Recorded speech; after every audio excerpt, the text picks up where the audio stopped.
Τρόπο που συμπεριφερθήκατε σε πολύ εκλεκτά σώματα, πολύ εκλεκτούς άνδρες, σε μια πολύ εκλεκτή μονάδα, στην ειδική κατασταλτική αντιτρομοκρατική μονάδα, που ενώ την είχατε στα βουνά, είχατε τα παιδιά αυτά στα βουνά να κυνηγάνε τους Αλβανούς εγκληματίες, να παίζουν κορώνα γράμματα τη ζωή τους, όταν πέτυχαν στην αποστολή τους, σουβλίζατε αρνιά, τους δεξιωθήκατε στην έδρα τους και ένα μήνα μετά, όταν ξέσπασε η υπόθεση της Χρυσής Αυγής για να κάνετε το κομμάτι σας στα κανάλια, στείλατε το εσωτερικών υποθέσεων μέσα στην ΕΚΑΜ και τους σηκώνανε τα μανίκια να δουν αν έχουν τατουάζ με αρχαία ελληνικά σύμβολα. Αυτή είναι η γελιότητά σας, αυτός είναι ο ξεπεσμός σας. Εκεί καταντήσατε τον Έλληνα αστυνομικό, μπήκατε σε οικίες αστυνομικών, οι οποίοι δεν είχαν σχέση με τη Χρυσή Αυγή, το ξέρετε πολύ καλά, αλλά μέσα σε αυτό το κύμα των διώξεων και στο κυνήγι των μαγισσών μπήκατε μέσα σε οικίες, δεν σεβαστήκατε οικογένειες.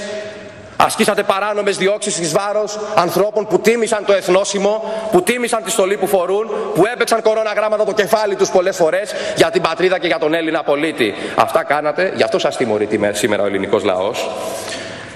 Γι' αυτό δεν τολμάτε να κυκλοφορήσετε. Ο εν λόγω υπουργός, όπως ξέρει πολύ καλά ο κάθε Έλληνας, έχει δει τις εικόνες στην τηλεόραση.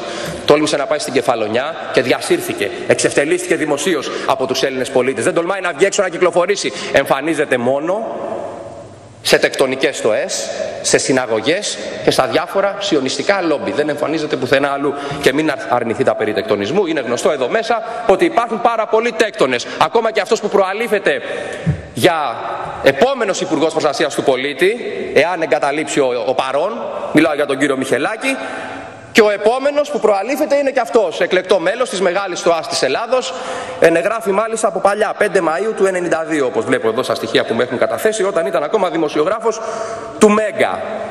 Να πάμε